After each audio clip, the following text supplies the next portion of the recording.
Welcome back, baseball fans, and introducing the 1971 Winter Baseball Classic Tournament. This is a baseball tournament I play in the month preceding the draft for the Summer League. Just to recap again, the Summer League will be the years 1971 to 1974, beginning in April or so. I have the draft for that league at the end of March, but prior to that I play a little baseball tournament with just cards from 1971, and I call this little tournament the WBC, the Winter Baseball Classic. And the purpose of this is to take a look at some cards I'm not familiar with if I can, pulling from various sources. When you look and analyze the cards and you sort them in a different manner than normal. And that's what we're going to kind of look at tonight, the organization of this tournament. Got to begin from how this started, and quite a long time ago. It was 2006. No, it was 2006 or 2000. I think this is actually 2007. Or actually, well, no. Yeah, I've been doing this tournament in the pre-spring, winter, spring training months. And I'll scroll down. Yeah, it's from, and this is the team initials of the team that wins it. It's the same 16 team names. And these 16 abbreviations are for 16 cities I determined to be random and not Major League cities. I'll get into that a little more in a bit. And there you see 2009, 10, it really goes, and I'm really just keeping tracks of wins and losses in the tournament. This has been the number of games played in any given tournament, about 120 some. And then this is like individual, and then to the date from 06 to 011, and it keeps doing that in this little spreadsheet. 114 games, 6-year accumulation, 116 again, 7-year accumulation, and it keeps on going like that. 127, and then it goes all the way into last year, 2020, 2021, and this is also the Summer League correlation, 2021, and then 2022, and this is a correlation from that. Last year is 2022, of course. The Summer League was the 1970 to 73 league, so it was a Winter Baseball Classic played from 70 teams, 122 games played. At the very, it's not even sorted, I don't think. Or it's sorted alphabetically, I think. It's not the right sort. But anyway, here's a cumulative sort of things. Look at this. 2,084 games played over 16 years. So I've been playing this tournament longer than I've had the 4-year carryover league, because prior to it, it was simply a mixed card league. I didn't have the present rules of how many years and and the rules of adding and subtracting cards from the league. But it's quite an interesting tournament to keep going for this long. I guess now I have to kind of go back to the history. I'm going to take a quick look at some logos. Team logos. And this spreadsheet is inside the game player. You might be familiar with the game player. You can download these in the link to play a game, of course. But there is a sheet just for logos, and you have your traditional Major League Baseball logos here, or at least the ones I chose. You see that at one time I changed Montreal's from a blue to a green as they moved across to US and into Vermont, the Green Mountain State. But in any event, I have 16 more logos here, and the team names are underneath. The city and the name are there. And it's been a long time. I came up with these funny names actually back in the 1990s. When I had a 1980 card set, and I put together a 20-team little league, shuffling the cards around, mixing them up, and then putting them in various cities all over the U.S. and playing a little tournament. And these were like cities that I had visited, and I thought it'd be kind of fun to make up a baseball team. in their towns. And that brings us to the draft for this year and the tournament look, what it actually looks like, the schedule, what it looks like. I guess over here I have the previous results, right? Actually, yeah, these are the previous results here. I can move these. HOH is the abbreviation for Hollywood. It's funny, it was kind of like I wanted to have a team like the Dodgers or the California Angels, so I just picked Hollywood, California. And that's kind of what they are like. HOH stands for that. TUC stands for Tucson. They were the runners-up a year ago. VIP is Vancouver Island, where Victoria, the seat of Parliament for British Columbia. SCM stands for Charleston, South Carolina. NOS is New Orleans. CIC is Coney Island. New York team represents like the Yankees and Mets. RIR, Rhode Island, like Pawtucket perhaps. This is sort of like where the Yankees and Red Sox would put their players, on Coney Island and Rhode Island. MSL is Missoula, Montana, fine place I visited once. Savannah, Georgia here, beautiful city. MEX stands for a team from Mexico, but I put them at Chula Vista. I could have really put this town in anywhere near San Diego or south of it. Coronado or Cardiff by the Sea or any of those places. It's just, but it's Team Mexico, I'll call that. Memphis, beautiful Memphis. St. Petersburg, Florida. Athens, Georgia. Seattle and Boeing and the 707s. I have the SeaTac 707s is that team. Mississippi, the state, I didn't really pick a city per se. I just assumed that they would be, it would be fun if a team actually played in the river and built themselves a baseball stadium in the river, you know, like on a barge, like those gambling barges. That might be a fun baseball thing, and you gotta take a ferry boat to go to the game. Unfortunately, Halifax was in last place a year ago. Halifax, Nova Scotia. And these are the results from a year ago. And the way this tournament works is you play a best of 7 winners bracket, then a best of 5 losers bracket. If you lose twice, you're out. And then after that, you have a best of 3, and then then you're back to a best of 5 and best of 7. So it's really not that important of a tournament. It's more about getting eyes on the players, and that's what the purpose of this video is going to show you, is how I put this together. Remember I said I had a 1980 inaugural season. I then decided I'd have a 1969 inaugural season because it's a different, those years are so far apart. And I was looking for continuity. So I wanted the same players to go to the same franchises year in and year out. It's kind of like an idea of what if a Major League Baseball players, instead of the team going to that team's site, what if a player just went to the nearest baseball town or Winter Baseball Classic town and did their training there? And so players would get mixed up and not have to, you know, get to be with new teammates. So when I look at the, let's go back to 1971 here. This is the original pile of records for the how to really put the players into this tournament. Where do you put them? And so what I have is here is, this is a spreadsheet of 1,600 players, but the reality is that in the year of 71, remember each individual year, I always draft out 640 players. So for 71, you're going to see that it should, this is the year column, it should go to 640, and it does.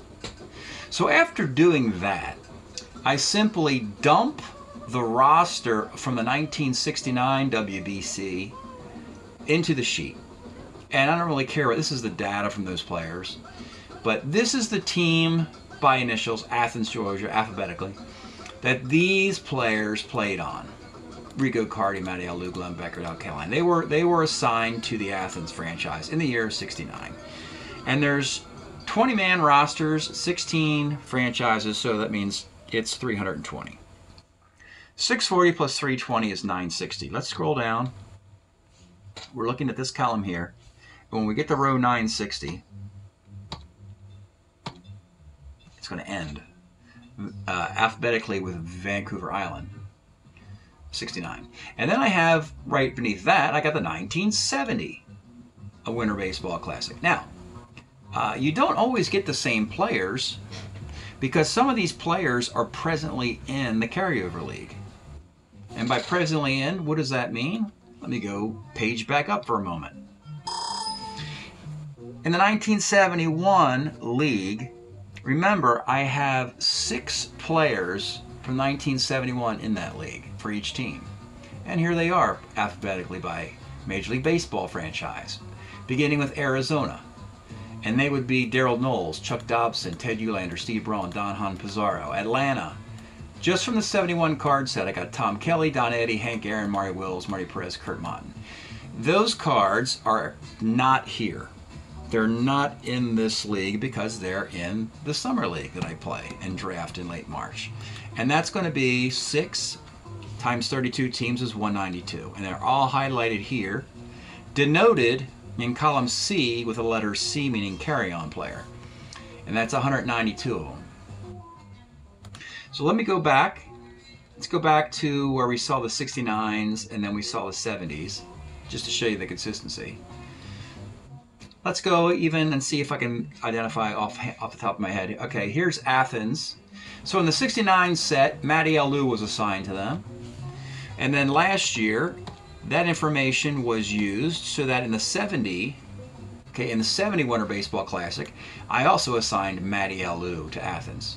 You see that? That's just to get consistency so that these guys who play in it one year play for it the following year. But again, you have different guys coming into the league and leaving the league, so you don't get the same roster every year. That's what kind of makes it interesting. You've got continuity, but you also got new guys coming into the fray.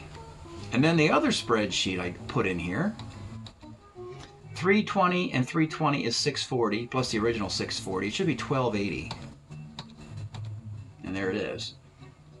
Then the third data dump is I went to the 1980, the original. This is the original league I played. And I gotta tell you folks, I got a used set of 1980 cards. I got them from Chris Rosen through the mail back in 1996, back in the days of snail mail and root-to-do-to check. And the set was incomplete, but that's okay. It was a lot of fun, and I shuffled all the cards up, and this was the original way I distributed cards for this fun little league. And you see, like on this particular Athens team, would be a pretty fun team. They had George Foster and Ricky Henderson and Chris Chambliss on this team. And then Coney Island has a New York flavor. They got Reggie Jackson and Lee Mazzilli on this team. Let's see. Hollywood has a lot of West Coast players like Steve Garvey and on this team. Yeah, anyway, there's going to be another dump here from the 1980 set. From 1280, you add 320, and that takes you to an even 1600. And the reason I dumped this 1980 set in is because the years are getting closer. It's now 1971, and there are going to be guys who played baseball in 1971 who might also play baseball in 1980. And so I could assign those players to that franchise. So I made some notes to myself down here of how to go about the process of moving players around. And it's you put the 640 71 players, then you add the WBC rosters from 69, 70, and 80. That takes you to 1600. You want to put aside the 192 carry-on guys, Those are the guys at the very top of this thing, right? We know they're not going to play in this. They may have played in the Winter Baseball Classic in the years of '69 or '70, but in '71 they're busy. I'm not going to pull them out of the one box and put them in this thing. That's not the purpose of this.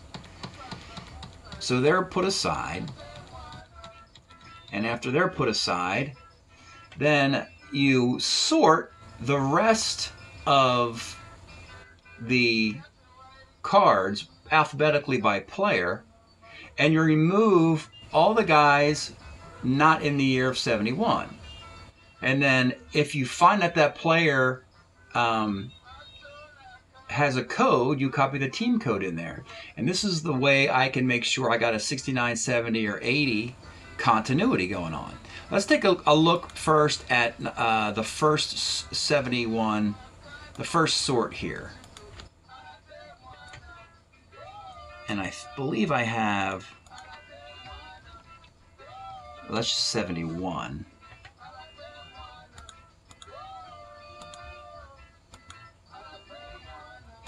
Okay, so from here, I've sorted and actually deleted. So what you would do is, let me just kind of show you what I did here. You sort, you start from the row after the carry-ons here, just to get a picture of what this looks like data-wise. Because this is a fun way of getting the continuity you're looking for in a little tournament like this. So you can say, what does the Savannah franchise look like? And I'm kind of remembering, yeah, they got Dusty Baker, they got Reggie Smith, you know, and so year in and year out, it's just like what you look forward to in your Major League Baseball franchises. You're looking for continuity. So the field I'm going to sort is by player name. So I would go data sort, column F in ascending order. This should give me Hank Aaron at the top. All right. Now when I go to that row, past the carry-on guys,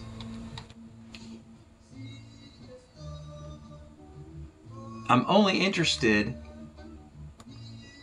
here. I'm only going to be interested in players who play in the year of 1971. This is telling me right here, Hank Aaron.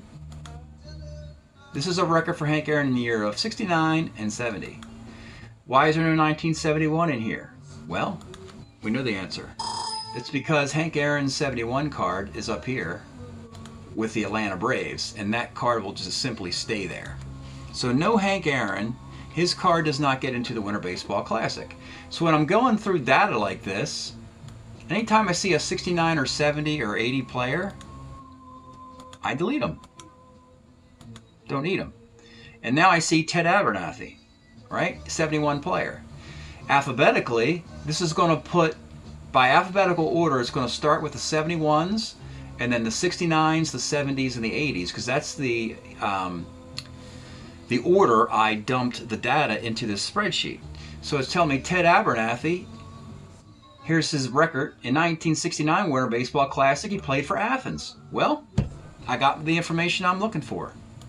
So I type in ATH, and I assign Ted Abernathy to the Athens franchise, and I can delete that record. I don't need it anymore.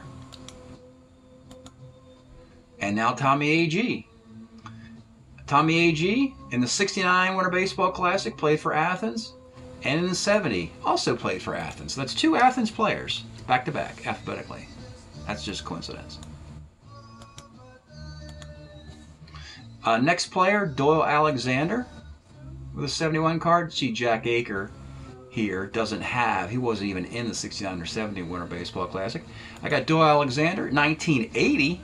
Well on in his career, he played for the Memphis franchise. So I'll type in MEB for Memphis. And then delete this extra record I don't need anymore. Till eventually, you see, you'll have this information of the 71 guys. You now know where to stick them, right there. You know where to stick those guys. I'm going to shut this particular sheet and reopen it again. And open the 71 draft. Reopen that one. Remember I said Ted Abernathy was with the Athens franchise? I've already done a lot of sorting here. So here's Athens, picking 4th in this draft. And there's Ted Abernathy. And then there was another Athens player. It was Tommy A.G., right? There he is. So they've all been, in this particular spreadsheet, I've gotten down from the original 1600. I've gotten it all the way down to a number less than 640. Here is just a 71 sheet. And there's a lot of information in this. Kind of go through this for you. This is pretty cool. Before I continue doing any more assignment. So you've got the 192 71 players, right? Then you have, after that, you've already made assignments to some of these WBC teams in this column, alphabetically, starting with Athens, then Coney Island. And so we know that these players will be assigned to these Winter Baseball Classic franchises, ending here. So what about the other cards? Well, the other cards are here. C71, this means that a player is in the carryover league in the year of 72 or 73. Brock Davis, Roger Freed, Dave May, Ralph Garr. They're in the summer league with a future card, 72 or 73. But if I want, I could draft this. They're just sitting in the box now waiting to be used if I need them. And I could put these guys into the Winter Baseball Classic if I want. The next group of guys are your keepers. And we've done a lot of talking about each team's assigned keepers. Some of these keepers are actually already up here. You see it in blue? This blue shading are keepers. They're already been assigned to the Winter Baseball clubs. But all these other ones are unassigned. And this is the fun part of this process. I want to get as many of these keepers into the Winter Baseball Classic as possible because I want to see them perform. I want to see if I should take this card for a player, or maybe realize that after playing a card for a little bit of time, I don't really like it, and maybe I should pick a different year. We have a couple guys who were retired but still have a card that's usually not very good. Just a couple. Brant Alea, Frank Baker. They hit 177 and 210, but they were put on the retired list even though they still have a baseball career. And then the most significant part of this list are the 64 players who've been placed on waivers. And we know this. We've already did discussions about this. Each team puts 2 guys on waivers, alphabetically starting with Arizona and then going all the way down to Texas and Toronto. 2 guys per team. And this is the first part of the Winter Baseball Classic draft, is I want to put, completely divide these 64 players, 4 per team, into the Winter Baseball Classic. Because I want to get my eyes on these players, because they're going to be going on new teams. And the question is, are there any stars from 71? And if a guy goes on waivers, you would assume in year 1 of his waiver would be the closest to how good he gets. Because you figure if a guy goes on waivers, maybe he's older or near the end of his career or something, and it's only going to go downhill worse from here. Of course, that's not always the case. You can put a rookie on waivers if he's not very good and he bounces back. But I got this information here that these particular guys with a 3-digit code can be simply copied right into their Winter Baseball Classic destination, which is great news. And then only the remaining blank ones have to find a home somewhere with the Winter Baseball Classic teams. Then the next group of players, and this is probably the most important for these guys. These guys have never been in the league. Or if they've had, like I can see here, Zoilo Versailles. That's because he missed a year. He really struggled near the end of his career. He was in 69. He was out in 70. He's trying to get back in 71. But basically, these guys here are the bottom feeders of the 71 season. This is their last chance for the cards to get looked at and used to see if they can make it into the Summer League. These are the hitters. This is their defense here that I've copied in there. And then these are the pitchers. Their E ratings here. There's some nice players here. Alan Foster, here's the stats. A 4.16 ERA in 181 innings and a 132 whip. These are sorted by position. Catchers and pitchers are sorted by whip. And then at the very bottom, as we get closer to 640, these are all those nameless cards I've mentioned many times. Cards that I have to handwrite in just for drafting purposes, just so that I can move players throughout the league. I can't leave 576 Strat-O-Matic cards there because Arizona and Colorado and Las Vegas and Portland and the Florida Marlins, they won't have any talent. You have to give all the teams some talent. So you've got to expand from the 576 24 times 24 teams. I give you that right here. 24 teams in baseball, 24-man rosters in Strat-O-Matic. That's 20 plus 4 extra players is 576. So I have to add a balance to get to that 640, and that's what that is. But this balance, these guys here, they're not going to be in the Winter Baseball Classic either. I don't need to look at those. It's not even any interest for me to look at those.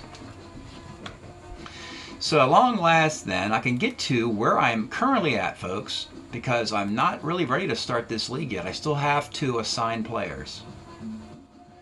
First thing I want to show you this is going to be where all the drafted players end up. Beginning with the worst team a year ago, initials HAX or Halifax. They're team 1. Everybody's got 20-man roster, blank spots included. If I scroll down and you look in this column here, you're going to get the draft position they've been assigned, going all the way down to the team that won it last year, Hollywood, with 16. So it's 1 of 16 teams, 20-man rosters. If you see this gray, it's blank. They need a spot. They need a roster. They need a guy there. It's going to be hitters, a dozen hitters, 8 pitchers. Halifax, this is telling me they need to add 2 hitters. They need to add 4 pitchers. Mississippi is telling me they need to add 4 hitters and 2 pitchers. The color coding. The waivered guys are yellow. Each team will be assigned 4 waivered players. The waivered history is based on if he's been in the Winter Baseball Classic in a previous year, in 69 or 70 or 80, he gets to go back to that team. Some teams will have nobody of the 4. Some teams will have 4 of 4. In this instance, Halifax has 1 guy. Mississippi has 3 guys. Seattle has 1 guy. Athens has 2, you see. St. Pete, 2. 3 here on Memphis, 2 on Mexico. Savannah has locked in all the guys on waivers, 4. By the way, there could have been more than this. In some years, it could be like 5 or 6 guys could be assigned to any Winter Baseball Classic team. They pick the 4 they want, and those other 2 go back into the waiver pool. So Savannah's got its 4. MSL Missoula has its 4. Rhode Island with 3. Coney Island with 3. New Orleans, none. They have to draft 4 guys on waivers. South Carolina has 4. Vancouver Island, none. Tucson, 2. And Hollywood, none. So that tells me how many guys I need to add. If you add up all these yellows, it'll be 64 minus that, and the available pool will be down here. Simple math right here, I can tell you there's 400 rows there, so 1 to 30, it means there are 30 waivered players here. These 30 guys who've been put on waivers need to get drafted into this Winter Baseball Classic and start filling up, you know, like these sections here. Like New Orleans needs 4 of those guys. Vancouver needs 4 of those guys. Hollywood needs 4 of those 30 guys. And some teams can just skip this process. After the waivered players are added, we're still not done. because we haven't filled up our roster sheet yet, right? Each team doesn't have 12 hitters and 8 pitchers yet. So you still have to fill out your roster. There is some meaning here in these colors, by the way. This blue color and the column C, the letter K for Billy Williams. So Halifax has a keeper, Billy Williams. And what this is telling me is I get to look at Billy Williams for this Halifax team and see how his 71 card plays. 72, by the way, Billy Williams has a monster year. So 72 will probably be the year he gets drafted into the Summer League. But I'll get a chance to play the 71 card in this little tournament, just to see if I like it or not. 71, Tim McCarver. Do the Phillies want to keep this card or not? 71, Cesar Tovar. And this also, in this column, tells me which team he's been kept for. You know, Frank Howard, Ed Spezio, Claude Osteen. These are all guys, if you've been watching the Summer League a year ago, you saw all these guys. Harmon Killebrew, Rick Monday, Wes Parker, Don Kessinger, Bob Oliver, Andy Messersmith. You saw all those guys a year ago. Al Kaline, Tommy Agee, Tom Egan, Eddie Leone, Mo Drabowski, Ted Abernathy. But their contracts ended. And the contracts ended because it was their 1970 cards were used. The next color code here, you see, is this green, this light green. And what this is telling me, this light green color is coded C71. And this is telling me that this guy is a carryover player, but this is his 71 stats. And so we have Carlton Fisk is already in the league with either a 72 or a 73 card. Richie Hebner, 72 or 73. Mike Epstein, 72 or 73. Eddie Watt, Stan Bonson, Ken Holtzman. Holtzman, I believe that's 72 with Oakland. He won a World Series with Oakland. I believe that's that card. But this is a 71 card with the Cubs. You know, Greg Luzinski's 72 card. Jeff Burrows' 73 card. It doesn't tell me which of the 2 years. That doesn't matter. All it's telling me is this is the 71 version of that card. Jeff Burrows, for instance, 73 cards in the league because he hit 30 home runs with it. But I got the 71 card here because he played for the Mississippi franchise with it. But in the year of 71, Burrows only hit 232 with a 683 OPS. He's very young. That's his age, 20. He's 20 years old here in 71. So I could kick him out of the league if I wanted to. And by kick him out, it means if I'm interested in adding more, not just the waivered guys. We know all these waivered guys are getting in the league. But if I want to add more keepers, or if I want to add more of these untouched rookies, I would do that instead of looking at a Jeff Burrows card that I already know I'm not going to use. So right now, all these light green colored cards, they're in the league just because they were previously in a Winter Baseball Classic, but I don't really need to use them. If I want to remove them from the league, I can, because I'm not going to glean anything from playing Ken Holtzman's card. Look at Ken Holtzman, 71 with the Cubs, 9-15 with a 4.48 ERA.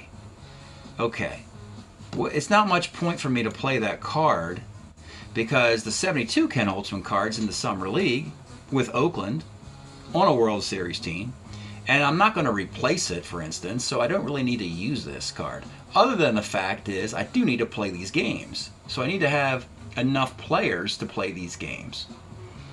So we have a mix of the waivered guys that I want to take a look at, the keeper guys I want to take a look at, these light green guys that are just solid baseball players. We know they're good in the future at least, and this is them in the year 71 just to complete the roster.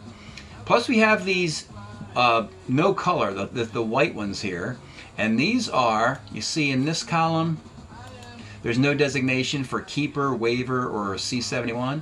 That's because Jack Heidemann, he has been trying to get into the league for 4 years. This is his 4th and final attempt. He hit 208 with a 488 OPS, but he's a 316 shortstop. This is my one opportunity to finally use Jack Heidemann in some games of Strat-O-Matic and then say, well, you know what, it's just not worth getting him into the league, or maybe after playing him a little bit, maybe I find a spot for him. Sometimes you get a guy like Phil Reagan who misses a year and comes back because he's 34 years old. Reagan, I don't think, played in 1970. He missed a year, but now he's back in the year of 71. So you got your wavered guys, the blue keepers, the green carry-ons, and the white guys here that are free agents. And these gray areas are blank. This is where I need to copy data in. And just for a moment here, as I wrap this video up, because I said I'm still in the process, I'm going to actually add a player or two. I'm going to do this in the next step. And the next step is to start adding some wavered guys to teams who don't have a player, because every team should have at least one guy in draft order. And you see they have a guy, they have a couple guys, they have a guy, they have some guys, they have some guys. I keep going down until I find a team that doesn't have anybody. And that's this team. So I'm going to draft a guy right here for you folks to the New Orleans franchise. I'm going to pull the New Orleans franchise. I've got the cards pulled out. But this data is telling me that New Orleans franchise needs 2 hitters and they need 5 pitchers. Plus, I've got all the defense and the stats here anyway. I can look at the cards simultaneously. Yeah, I see 10 hitters and I see 3 pitchers. The 3 pitchers are pretty good, actually. Don Sutton, Mickey Lolich, and Rudy May. That's a nice 3 pitchers they have. Very good guys. But I know this would be a good baseball team if they started a pitching staff with those 3 guys. However, that's great, except I'm not really going to learn a lot. Because I got Don Sutton's 72 card, I got Mickey Lolich's 72 card, and Rudy May's 72 card already in the league. So it's good to have these guys here. I'm not going to cut them. Obviously, they're great. They're great pitchers. But so let's go see what I can get out of waivers. A relief pitcher would be nice. A lefty reliever. Every team wants to have 3 left-handed pitchers, so a left-handed reliever would be nice, or any reliever would be nice. On the offense, let me just take a look at this. I'm going to look at the stats up here, but I'm also going to look at the cards themselves and see what I might need. So Carlos May is in this list somewhere. Here he is. He makes a good DH in this case because he can't field very well. You got Tom Haller and Jack Hyatt are a nice platoon of catcher. There's Tom Haller and there's Jack Hyatt. That's a nice catching platoon. Rich Reese is a defensive first baseman and a left-handed one. Davey Johnson's your full-time second baseman. No need for a platoon for him. And there's plate appearances for Davey Johnson in that column. Aurelio Rodriguez. He's right here. Full-time third baseman. He doesn't need any help. Shortstop. You got Tom Matic can play short. And he is right here. Tommy Matic. 219 hitter. And what's his defense? It's funny, Matic's card, he's actually listed as a shortstop as well. Second, third, and short. So I didn't, you know, it's funny, this was actually a mistake. I didn't give him defense at short. I can now though, by doing this.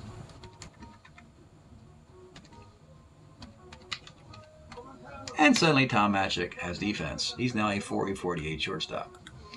So there you go. Simple as that. That's how I make these edits. He probably has could have a better E rating than that, but it was a 3rd position, and he is mostly known for being a corner infielder. Lowenstein can also play shortstop. He's a 424 at short. Interesting. Don Money can play the infield and the outfield. Ken Berry. And so, if I'm drafting for this team, I'm looking at first base against lefties, shortstop against lefties, and oh my goodness, an outfielder. And they only have 3 pitchers, and I need 5 more. So let's go look at the waivered list. Here we are. These are the 30 waivered players. I want to give these guys somebody. The hitters and pitchers are going to commingle, obviously. It's easy to spot innings pitched here. For Pat Jarvis, for instance, 162 innings as a starter. Les Kane, a lefty starter. John Morris, a lefty reliever. There's Gary Peters, a left-handed pitcher. You can tell if he's lefty or righty by there being asterisks next to his last name. So Gail Hopkins, left-handed hitter. Les Kane, left-handed pitcher. If you see the pound sign, that means he's a switch hitter. No switch hitters here. Just lefties and righties. Tom Dukes. Jerry Royce. Look at that. 3 days rest. He pitched in 3 days rest. 211 innings. Tony Cloninger. Danny Combs. I think I see my guy right here, though. I want to get this team a left-handed reliever to. I think it's going to be this guy. I'm going to pull my waiver guys out. I think I'm going to draft New Orleans John Morris. And my rationale is you quickly start to run out of left-handed pitching in this. And then once you can't find any left-handed pitching there, then you're looking for your left-handed keepers. Your keepers are going to be better than the waivered guys. But competitively, it doesn't matter that much. I got to get these waivered guys into the league. I'm not going to get all these keepers into the league. And of course, I really want to get my eyes on these guys, right? And I know these guys aren't very good, but I need to get my eyes on them, so I might as well get them into the league if they can at least participate and they don't suck too much. If they're not horrible, it would be nice. But as far as getting waivered guys in, my target is John Morris. Let me just go take a peek at his card. John Morris with the Brewers in 71 was 2-2 with a 3.71 ERA. 43 games, only 1 start, and he's a lefty who gets lefties out. That's perfect. That's a perfect guy for this team. They have their full complement of lefties now. Lolich, Rudy May, and John Morris. That's my pick. So what I do is, I hit cut there. I go back up to that New Orleans franchise and take the next available spot right here and hit paste. I just drafted a player for the New Orleans franchise. I'll type in their team name in column 1. And now John Morris joins Rudy May and Mickey Lolich as the first waivered player assigned to this team who didn't get any default waivered players through the previous versions of their team. And if you go down here now, you see that record is gone. And where he once had 30 guys on waivers, now we just have 29 on waivers. And that's what we just did, folks. I just drafted a guy. I think I want to call it after that. I just kind of wanted to show you how I do this. There's no reason for you to go through this drafting process with me. But the next step I would do is I would go to Vancouver, give them a guy. And then Hollywood, I would give them a guy. And now that everybody's had 1 player, I try to give everybody a second player. So at that point, now that everybody's got 1 player, I'd go let Team 1 Halifax get a second player. That's how it works until those 64 waivered players are distributed 4 by 16 teams. Well, that's it for this video, folks. This is how the tournament works. We have, once the league is drafted, I play this through the month of February through March. And it ends right before I do the drafting, right around St. Patrick's Day, or just before that is when this tournament ends. There's no big trophy or celebration who wins it, because it's mostly just exhibition games. It's kind of like the minor, just a spring training exercise. But I get to get some information that will help me when I start drafting players for the carryover league. That's it for tonight. Hope you're enjoying this 1971 Winter Baseball Classic introduction, and we'll pick this up with draft results and start playing some games, and that'll be coming up soon. Thanks for checking this out, folks. We'll see you next time.